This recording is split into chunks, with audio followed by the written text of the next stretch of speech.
Agora sim, a gente vai receber o Nassif, que está aí também com a sua esposa, sua filha. Que coisa boa a gente receber mais, né? Você sempre é bem-vindo, é de casa, mas ter a família junto é bom, né? Glória a Deus. Vamos lá, a gente vai ver o vídeo aí dos livros do Nassif. Quero te convidar para cá, meu irmão. Vem para cá, você vai também nos conduzir na palavra de Deus hoje. Deus te abençoe. No PIBcast de hoje, iremos receber o pastor Nivaldo Nassif. Ele é autor de diversos livros, como De Feridas a Troféus, que aborda o processo de transformar dores profundas em superação. Rafa é uma reflexão sobre o amor entre pais e filhos e o sacrifício necessário para uma relação genuína. Sorrir outra vez é uma jornada emocional sobre como reencontrar o sorriso após a perda. Por fim, o pastor Nivaldo Nassif apresenta seu novo livro, Desvendando os Segredos da Formação da Riqueza, onde ele explora como traumas emocionais influenciam nossa relação com o dinheiro. O livro promete transformar sua mentalidade e oferecer um caminho prático para alcançar a independência financeira. Agora, vamos receber o pastor Nivaldo Nassif.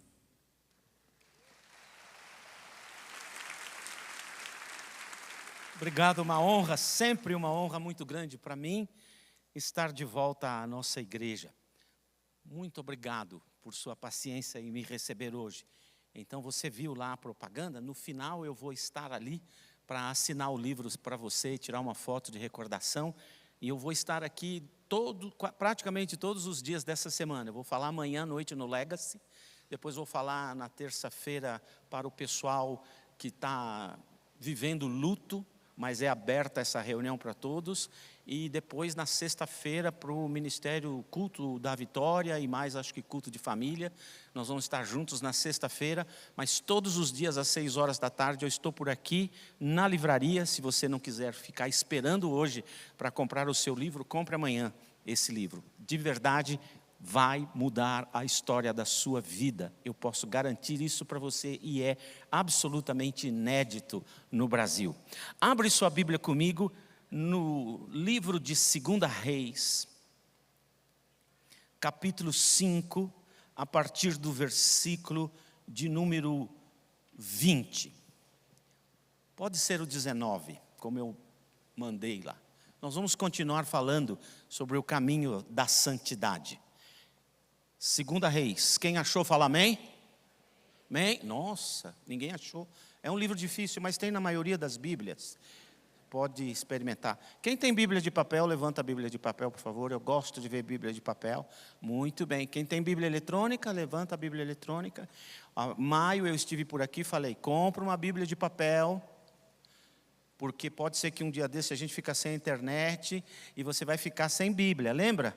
Compra 40 caixas de fósforo, 20 maços de velas, não precisa preocupar com a cor da vela, desde que ela acenda, para você poder ler a Bíblia, se por acaso. Aí com o apagão que houve, todo mundo falou, Nassif profetizou. Não profetizei nada. Você sabe a diferença entre profeta e futurólogo? Profeta recebe uma mensagem de Deus e se de Deus foi essa mensagem, vai acontecer exatamente o que o profeta disse. Futurólogo é quem estuda os movimentos sociais e econômicos do mundo e começa a prognosticar o que vai acontecer. E o grande prognóstico do mundo é muito interessante, porque se aproxima muito do que a Bíblia fala do Apocalipse, de um governo mundial. Os futurólogos estão dizendo que existem 5 crianças de 4 anos de idade brincando numa sala cheias de cacos de vidro e sem nenhum adulto para organizar isso. Vai dar ruim. E quais são as 5 crianças? Internet. Quem que controla? Está sem controle. Inteligência artificial. Quem que controla? Ainda é sem controle. Tráfico de drogas e de armas. Quem que está controlando isso? Economia, de maneira geral, e a Bolsa de Valores. Estes 5 estão sem controle.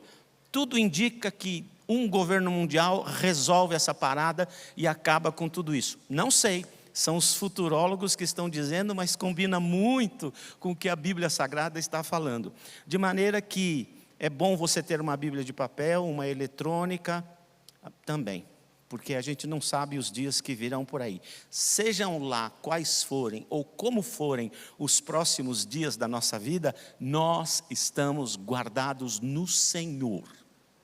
E mesmo que Ele permita que nós experimentemos toda essa confusão mundial, porque algumas pessoas acreditam que Ele vai arrebatar a igreja e só ficou aqui embaixo quem não era crente. Eu acho que não, mas cada um acha do seu jeito, né? Mas seja lá o que for, nós estamos nas mãos do Senhor e Ele nos guardará. Amém?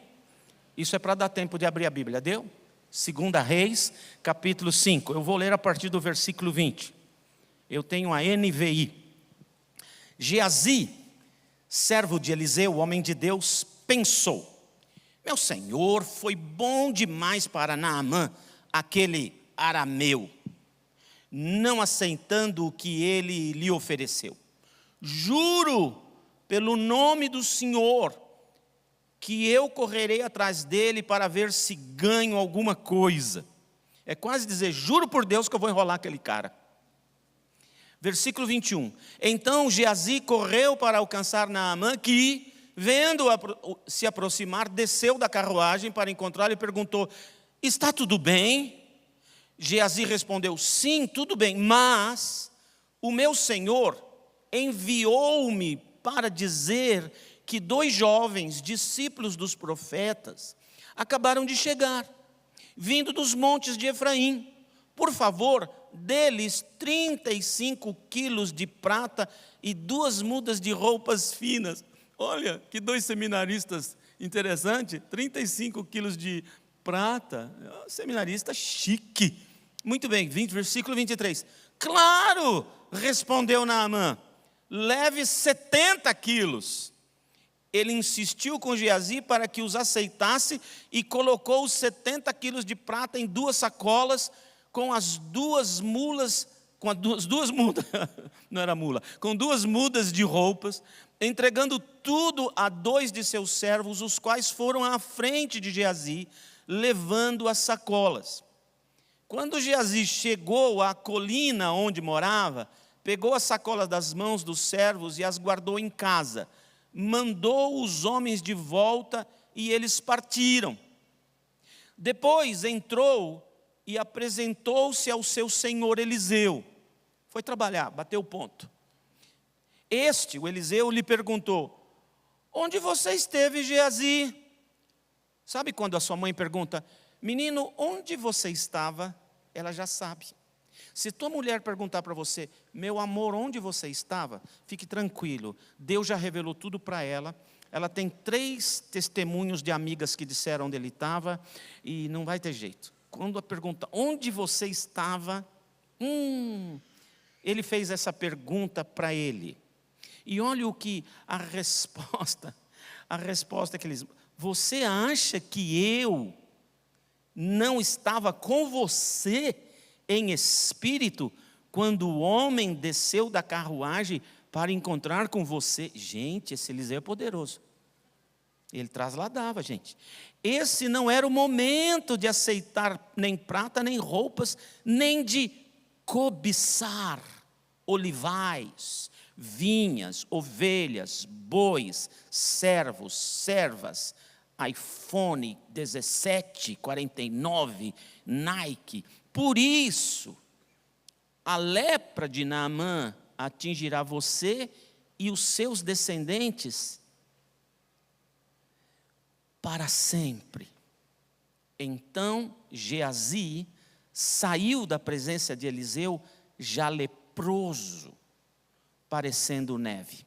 Senhor Jesus, nos abençoe para que consigamos entender as lições desta história para as nossas vidas e consigamos, com a ajuda do poder, da unção, do Espírito Santo, de quem agora mesmo cantamos e por Ele clamamos, viver uma vida que agrade ao Senhor e às pessoas que vivem em nosso entorno. Nos abençoe para que andemos em santidade, em nome de Jesus. Amém.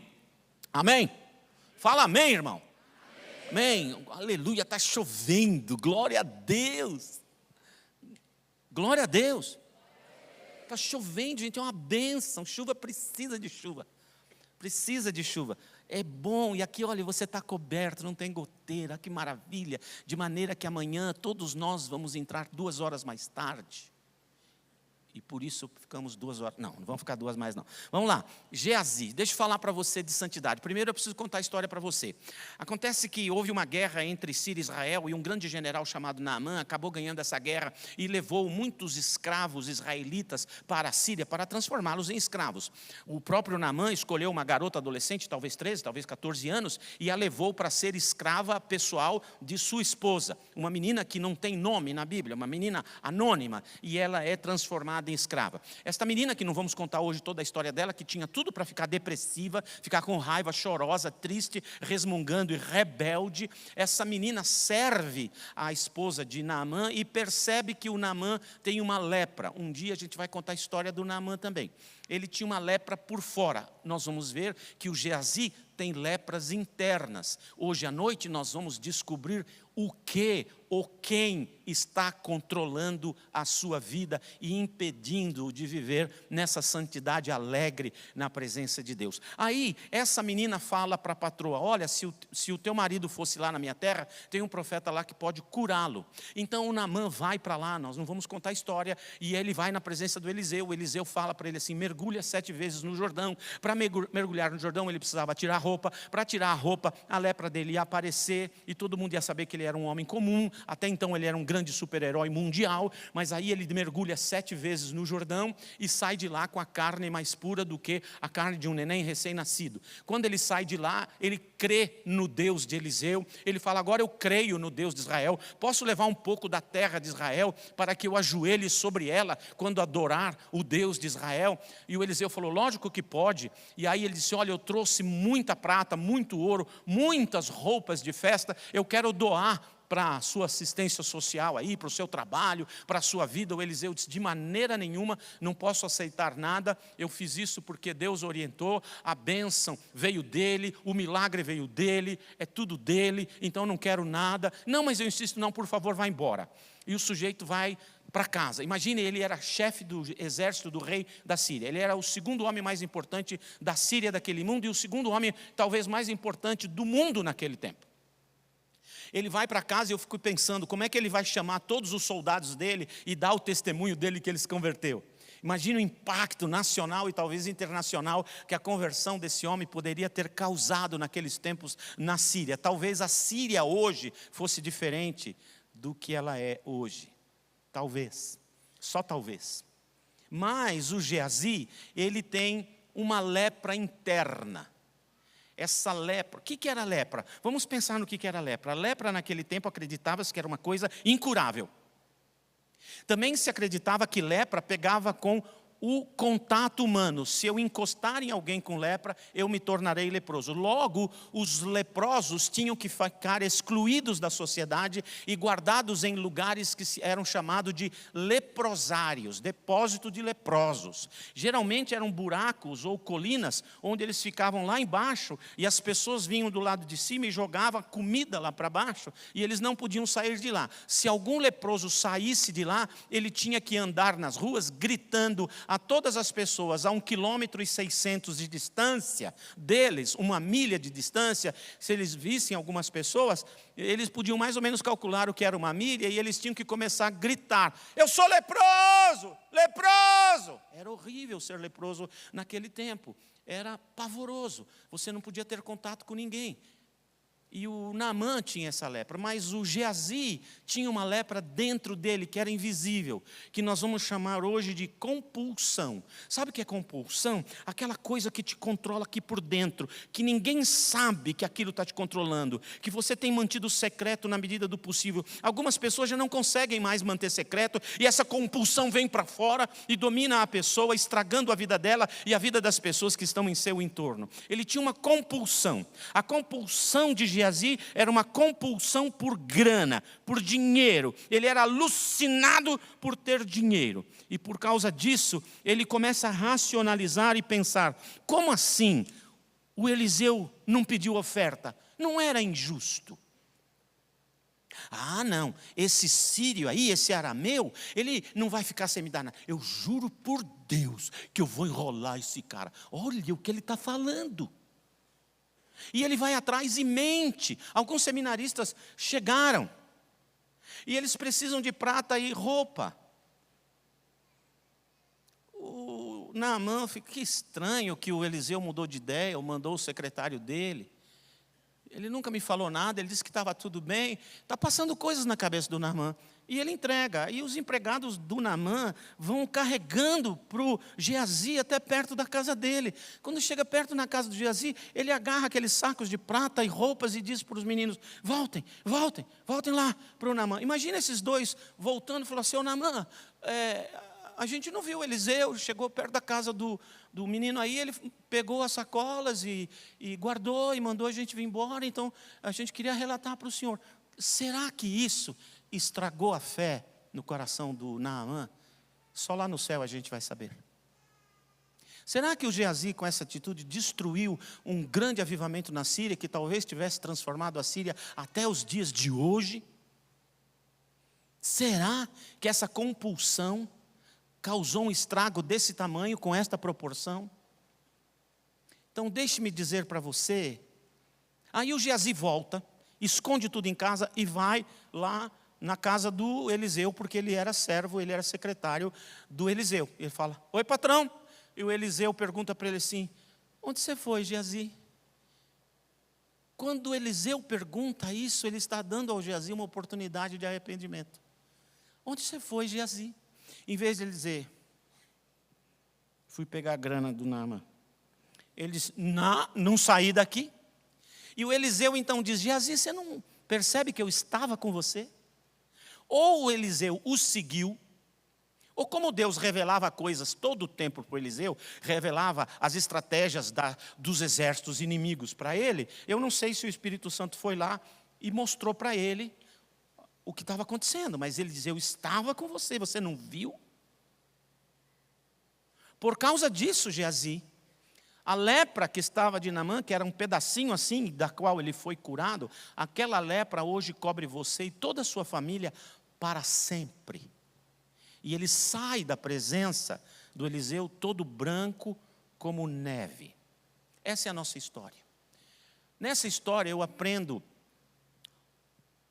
8 lepras na vida do Geazi, que eu queria descrever para você rapidamente. Primeira lepra interna que está na vida do Geazi é essa compulsão por dinheiro. Você tem alguma compulsão? O que é compulsão? Aquela coisa dentro de você que é mais forte do que você.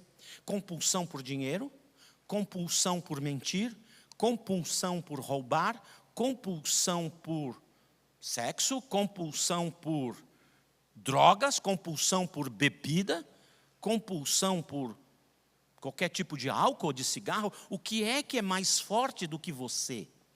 Isso é uma compulsão. O Geazi tinha uma compulsão por dinheiro.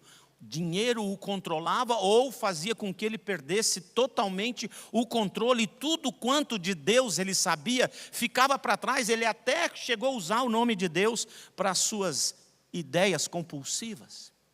Ele tinha uma compulsão por dinheiro. Isso conduz a uma seguinte lepra, chamada cobiça. Cobiça é desejar o que não é seu, desejar o que é do outro. E quase sempre a pessoa que cobiça é também uma pessoa invejosa. Tanto a cobiça como a inveja, que são primas irmãs, elas ensinam para a pessoa que aquilo que o outro tem, ele não merecia ter, eu que merecia. E fica cobiçando, invejando. Deixe-me dizer uma coisa para você numa outra história. Uma vez, o rei Saul, é Saul ou Esaú? Sempre esqueço o nome do rei anterior a Davi. Alguém me ajuda? Saul ou Esaú? Saul. Então tá, obrigado. Esaú era o irmão do Jacó? É. Nossa, essa família é uma confusão, né? Credo. Então, o Saul, que foi rei anterior a Davi, ele traz o Davi para trabalhar para ele, e o Davi começa assim, ter muita vitória contra os inimigos, e quando o Davi passava na rua, as pessoas falavam assim para Saul: Saul é um grande rei que mata inimigos. Mas quando o Davi passava, o povo, especialmente as mulheres, dizem que o Davi era bonito, loiro, surfista. Dizem que o Davi era musculoso, capaz de matar um leão com as próprias mãos, um urso, e tocador de flauta, é um surfista. E aí as mulheres faziam, Davi é maravilhoso, é lindo. E Davi mata milhares e milhares, muito mais do que Saul. Diz a Bíblia que o Saul fez muitas coisas ruins contra o Davi. Mas no dia em que o Saul, diz a Bíblia Sagrada, você pode ler, teve inveja de Davi, no momento seguinte um demônio entrou na vida do Saul. Eu não posso garantir só por este versículo, mas me parece que a cobiça e a inveja abre a porta do teu coração para a atividade maligna. Isso que aconteceu com a vida do Geazi. Segundo, ele racionalizava. O que é racionalizar? É uma conversa consigo mesmo. Olha a conversa do Geazi com ele mesmo. Puxa vida, como é que o meu Senhor não pegou nada desse cara? Puxa vida, não é certo, eu vou ter que pegar uma coisa, não é possível, e tanta grana que o cara tinha, pelo menos pegar metade daquela coisa. Sabe o que é isso? Conversa com você. Quais são as conversas que você tem mantido com você mesmo? Deixe-me dizer uma coisa para você, não estou fazendo propaganda do livro, em nome de Jesus, mas num capítulo desse livro, Desvendando o Segredo da Formação da Riqueza, eu li um livro de 1890 e fiz várias referências a esse livro, de um sujeito que estudou por 50 anos a própria família e percebeu que os pensamentos deles se transformaram em profecias do destino deles. Nesse livro, um dos segredos da formação da riqueza é mudar o seu pensamento, mudar as suas conversas interiores. E como é que faz para mudar essas conversas? Já já a gente vai falar sobre isso. Mas ele tinha esse tipo de conversa com os próprios botões. Você já notou que quando você conversa com seus botões, eles sempre concordam com você? Eu estou com fome. E não é fome, é ansiedade. Mas ele fala, é mesmo, abre a geladeira que tem um pudim. Eu vou botar na minha geladeira, já decidi, quando eu voltar para casa, eu passo 10 meses do ano aqui, não sei se é onde que eu moro mais, mas eu já decidi, quando eu voltar para casa, eu vou pôr um bilhete na geladeira escrito assim, Nassif, não é fome, é ansiedade. Ao abrir a geladeira, está lá dentro o bilhete. Porque você fica conversando com você mesmo, você sempre fala, ok, eu acho que a minha vida está ruim, está mesmo. Eu estou pensando em fazer isso, faça mesmo. Eu acho que eu vou me matar, se mata mesmo, demorou. Conversas que você, eu vou brigar com a minha mulher, ela vai ver, e vai ver mesmo. Ou então você começa a falar assim, a vida está tão difícil, vai ficar difícil. Você acha que eu estou falando mentira? Leia Provérbios 18, 20. Provérbios 18, 20 diz que o que sai da boca, isto é o que o homem vai receber de volta. Diz o texto assim, as palavras que da sua boca sairão, se transformarão em alimento para a sua vida. Tradução livre. O que sai da boca do homem saciará o seu estômago, tradução literal do que está lá no hebraico. Então ele tem conversas com ele, esse racionalismo. Outro problema que ele tem um problema do nacionalismo. Sabe o que é nacionalismo? Não gostar de outra nação. Nós estamos correndo um perigo muito grande de não gostar de chinês, você já notou? Que tudo assim, o chinês, a China está, tudo que eu compro, made in China, feito na China. Às vezes nós não gostamos dos argentinos, especialmente na época do Copa do Mundo, né? Às vezes a gente não gosta da outra nação. E esse nacionalismo é complicado, é ruim. Todos os seres humanos são seres humanos, independente da sua nação, independente da sua cultura. Não existe cultura boa, não existe cultura ruim. Todas as culturas têm coisas boas, têm coisas ruins. E ele está falando assim, esse arameu aí, ele está menosprezando, ele está diminuindo. Ele está dizendo, essa é uma raça que não merece nada. Cuidado com o nacionalismo. Se você tem, começa a pedir perdão a Deus e amar até a Argentina. Outra coisa que ele tem, mentira. Ele mente para o Naamã e mente para o Eliseu. Ele chega lá para o Naamã e fala, chegaram 2 meninos lá, auxiliares de profeta, e eles precisam de uma roupa de festa, que vai ter um concílio examinatório, e depois vai ter um casamento, e também tem um funeral, eles precisam de uma roupa bonitinha, e eles estão precisando de alguma prata. Assim, 30 quilos de prata, dá para comprar, assim, uma BMW básica cada um, que eles estão precisando. Nada contra quem tem BMW. Aliás, eu acho bacana uma BMW. Acho bonito, não tem nada contra, mas estou falando deles. Da história aquela era muita grana. Muita, muita, muita. Nós estamos falando daquele tempo para hoje, uns 2, 3 milhões de reais. Os meninos que acabaram de chegar estão precisando de uma graninha. Ele mentiu.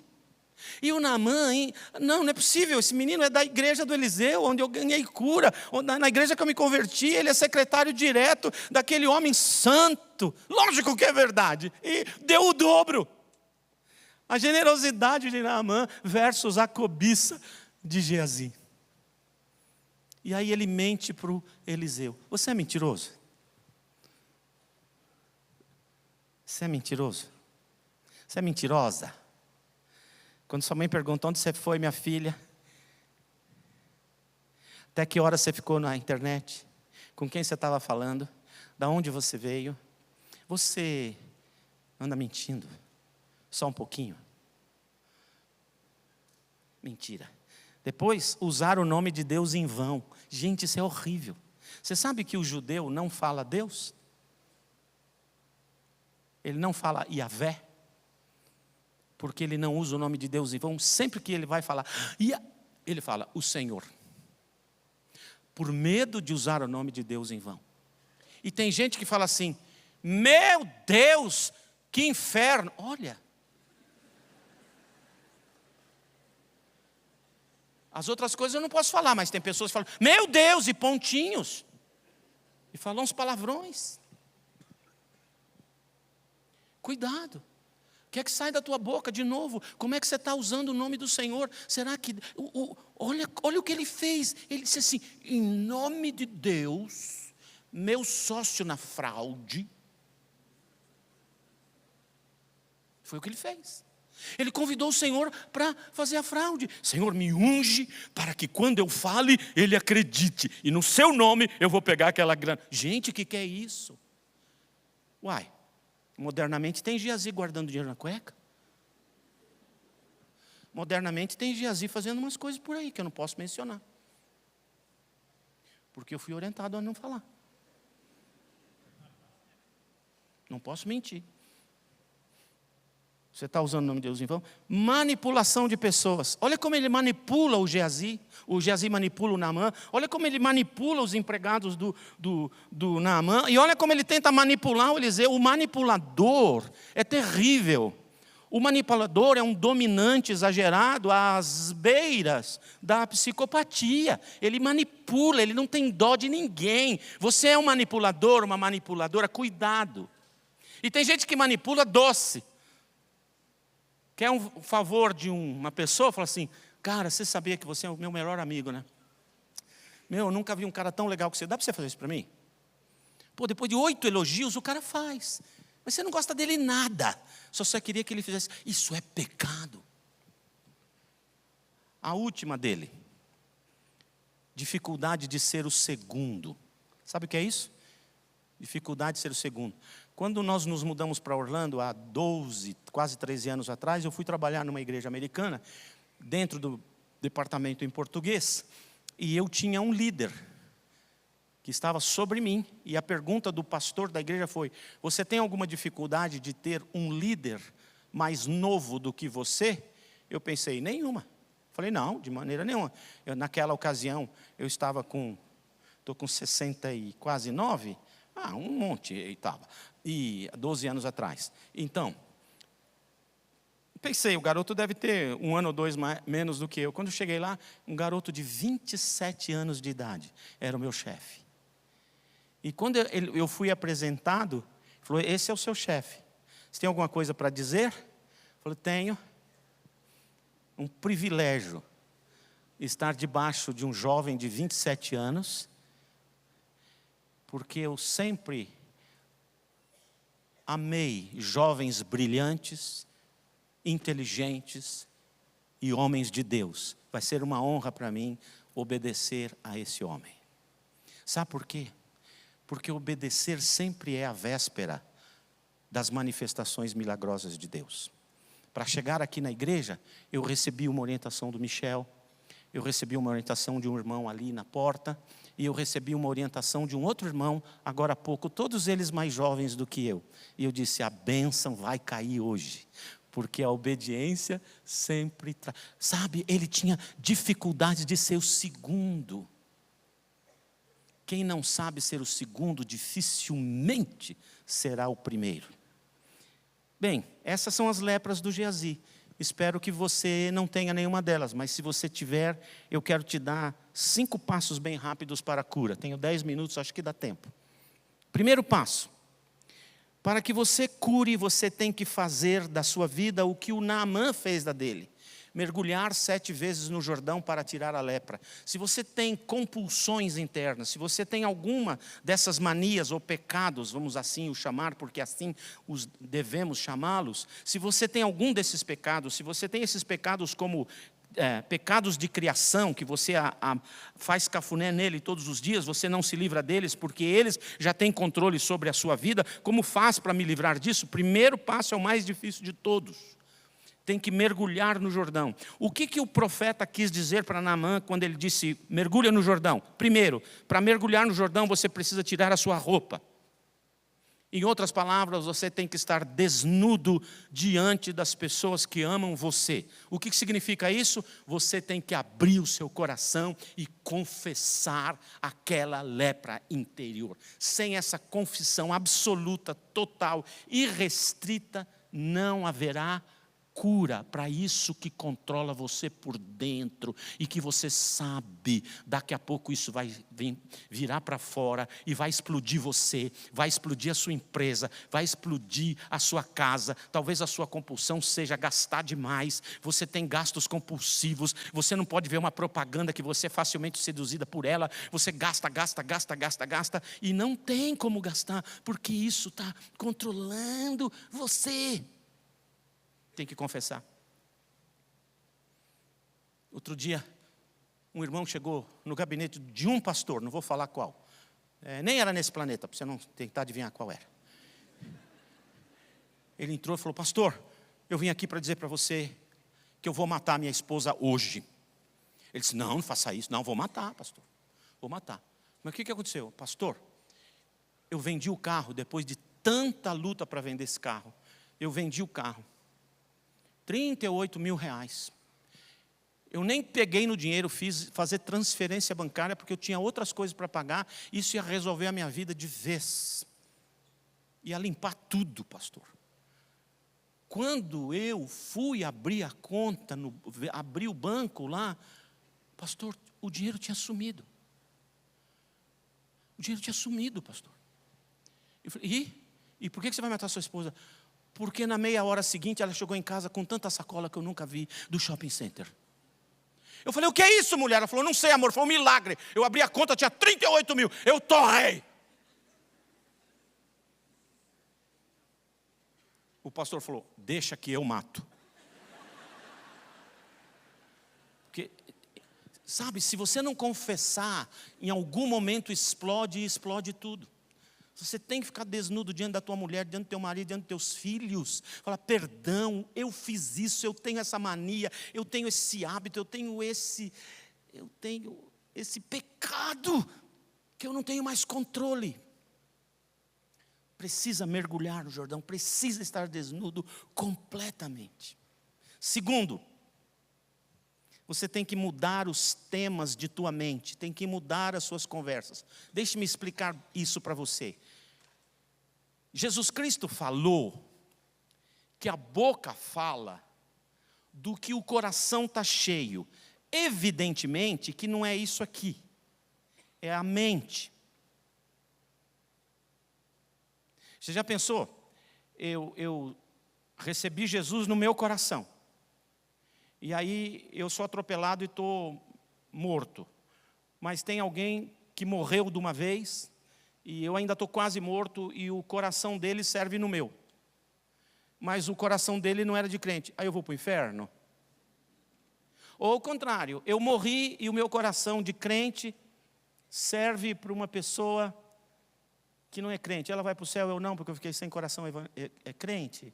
Lógico que não é isso aqui, é aqui. A boca fala do que o coração está cheio, as suas conversas mentais. Se a boca fala, tudo que sai pela tua boca é sintoma do que está aqui dentro. Se as suas palavras são sintomas do que está aqui dentro, como eu faço para mudar o que está aqui dentro? Mudando o que eu falo. Quando eu mudo o que eu falo, eu vou mudar os meus pensamentos. E a palavra mais poderosa do mundo, para mudar pensamentos, é uma palavra de 3 letras: mas. Cada vez que você falou uma coisa ruim, teve uma conversa com você mesmo de coisas baixas, de coisas que não servem, ou de raiva, ou de ódio, ou de ira, ou de vingança, ou de enrolar, ou de enganar, ou de mentir, ou de manipular, qualquer conversa ruim, você fala: mas eu tenho o poder de Deus na minha vida e Ele vai me socorrer, vai me livrar disso. Muda os seus pensamentos por mudar as suas palavras. Pelo amor de Deus, muda as suas conversas interiores. Terceiro, aprende a prestar contas. Uma vez me perguntaram, e de novo, em nome de Jesus, não é propaganda, mas eu coloquei lá no meu livro. Uma vez me perguntaram: o que para você é riqueza? Eu não tenho uma montanha de dinheiro, eu não tenho vários milhões, acho que nenhum. Tem um garçom, um chefe de cozinha de um restaurante brasileiro lá nos Estados Unidos, que uma vez eu estava nesse restaurante, alguém disse para ele, falou: não, eu conheço esse pastor, eu sigo esse pastor, ele está aí, eu vou lá falar com ele. Ele veio e falou assim: é uma honra conhecer o senhor. Eu falei: não, por favor, honra é minha. Tal. Ele falou: sabe, faz 22 anos que eu trabalho cozinhando aqui nos Estados Unidos. Eu falei: é mesmo? Ele falou: e eu já estou correndo atrás do meu 2º milhão de dólares. Falei: parabéns, Deus te abençoe. Ele falou: pois é, eu não consegui o primeiro, larguei de mão, estou correndo atrás do 2º. Não é bem o meu caso, mas alguém me perguntou: o que é riqueza? Riqueza é você fazer o que você quiser com o seu tempo. E você continua tendo uma casa, continua tendo roupa, continua tendo um carro, continua tendo um dinheiro, continua tendo um seguro médico, continua tendo dinheiro para comprar comida sem ter que trabalhar. Você pode chegar aí? Lógico que pode. Todo mundo pode. Mas olha, deixe-me dizer uma coisa para você. Não é porque você pode fazer o que você quer com o seu tempo que eu não tenho a quem prestar contas. Em primeiro lugar, o meu Deus. Em segundo lugar, minha esposa, que está aqui e não vai me deixar mentir. Você sabe que lá em casa quem manda é Jesus Cristo. O meu problema é que Ele encarna nela o dia inteiro para falar comigo. Então eu tenho que prestar contas a Jesus ali. Eu tenho que prestar contas. Eu tenho amigos espirituais que são pessoas muito espirituais, com quem eu conto da minha vida. Eu tenho a quem prestar contas. Sabe o que significa prestar contas? Significa confessar quando você errou, ou confessar quando você pensa em errar, ou falar: por favor. Tem um grupo de pastores numa igreja americana que toda semana eles se reúnem e eles têm um questionário para responder no início da reunião. São 10 questões. Primeira: leu a Bíblia essa semana? Orou todos os dias essa semana? Andou bem com tua esposa? Teve tempo com a família e com teus filhos? Você está lutando para não ficar endividado? Tem um plano de aposentadoria? Você está vivendo em santidade? Você andou tendo pensamentos ruins? Você cobiçou a mulher de alguém? Várias perguntas. E a última é: você mentiu em alguma delas? Toda semana eles respondem aquele questionário.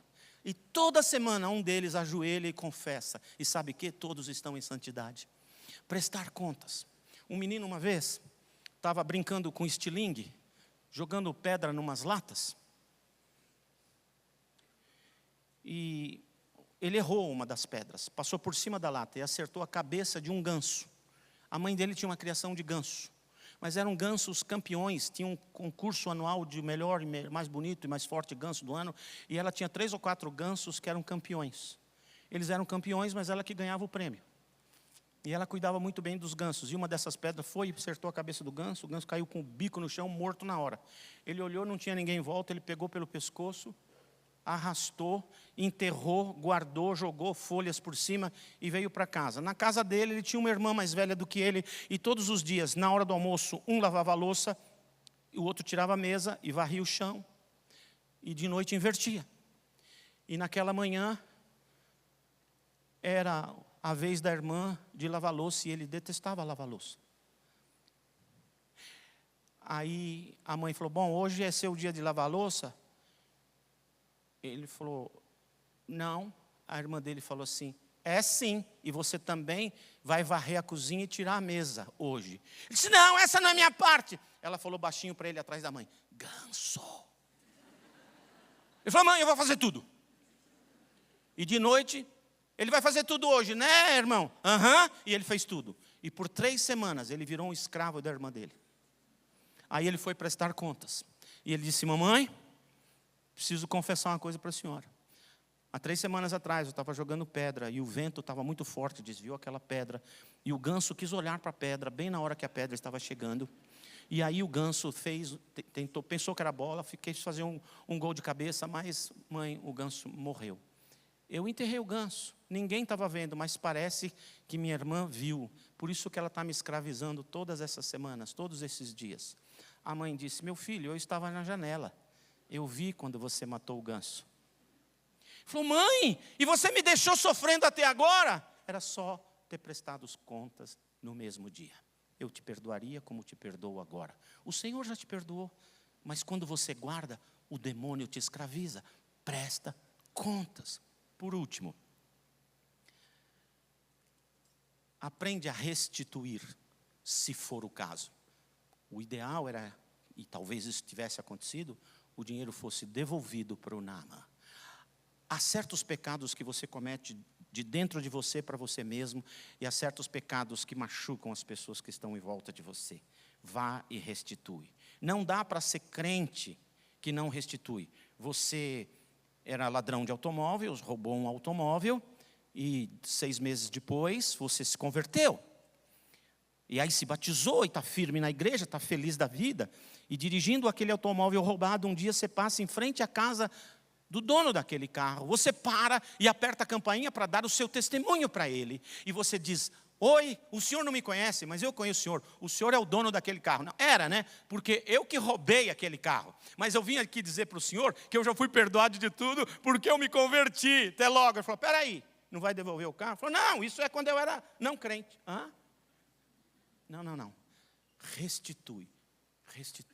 Quem é você hoje à noite? Você é um Geazi ou uma Geazá? Espero que não tenha Geazi. Quem é você? Que coisas controlam o seu coração? Se você mergulhar agora no Rio Jordão, você pode ser purificado de qualquer coisa que está te controlando até hoje e nunca mais isso te controlar. Eu quero convidar todos os Geazis presentes nesse auditório hoje, que querem mergulhar no Jordão, ficarem desnudos agora, diante de Deus. Não precisa falar com ninguém, agora é você e Deus. Mas se for necessário, vá à tua casa e fale, eu andava com estes pecados, hoje o Senhor me tem perdoado e eu quero confessar que eu pequei contra vocês, mas eu quero pedir a oração de vocês, porque eu quero andar agora em santidade. Nunca mais isso controlará a minha vida, porque eu fui lavado hoje no sangue de Jesus, eu sou dele, e o poder do Espírito Santo, como cantamos hoje, veio sobre a minha vida, e eu vou viver nessa santidade, debaixo do poder do Espírito Santo. E de hoje em diante, qualquer compulsão, qualquer cobiça, eu a confessarei diante de Deus, confessarei diante da minha família, confessarei diante dos meus líderes, confessarei diante de quem eu devo prestar contas, a fim de que eu não cometa o mesmo erro, a fim de que jamais eu volte a ser controlado por essa coisa tão forte que hoje é arrancada de dentro do meu peito em nome de Jesus. Amém? Então, se você quer mergulhar no Jordão e dar o seu primeiro passo, fica de pé no seu lugar, não tenha vergonha. Eu já estou de pé aqui porque eu tenho lá algumas coisas para resolver. Todo dia a gente tem.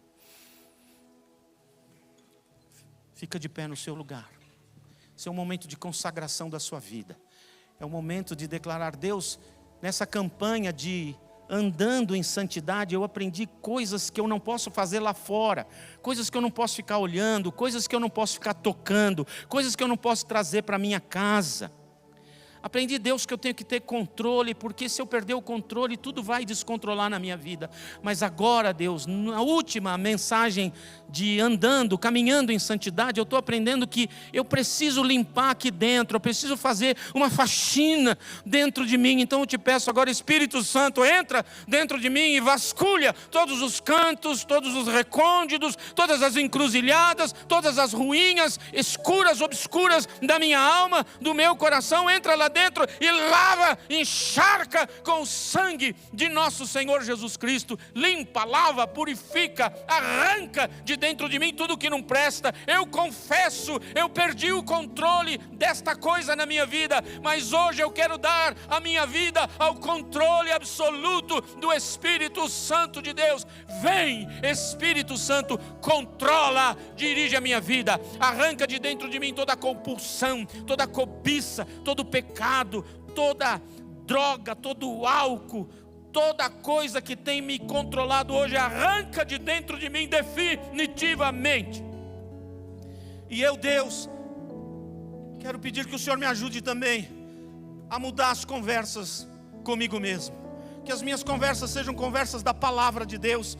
Que as minhas conversas comigo sejam por causa de bons livros que eu li, de bons filmes que eu assisti, de boas conversas e de bons tempos que eu tenho com a minha família. Que as conversas dentro de mim, comigo mesmo, sejam conversas de santidade, sejam conversas de pureza, sejam conversas de alegria, conversas de esperança, conversas do poder do Espírito Santo, conversas com o Senhor. Muda as minhas conversas interiores para mudar o meu destino. Faz isso com este povo que está de pé. Faz isso com todo mundo que está aqui. É a nossa oração, no nome poderoso, no nome forte de nosso Senhor Jesus Cristo. Amém e amém. Amém. Aleluia. Dá uma salva de palmas para Jesus. Aleluia. Aleluia. Se você precisar, vai à tua casa e confessa, sem nenhum medo. A sua família precisa de um homem sem que nada a não ser o Espírito Santo o controle por dentro. Precisa de uma mulher que nada a não ser o Espírito Santo a controle por dentro.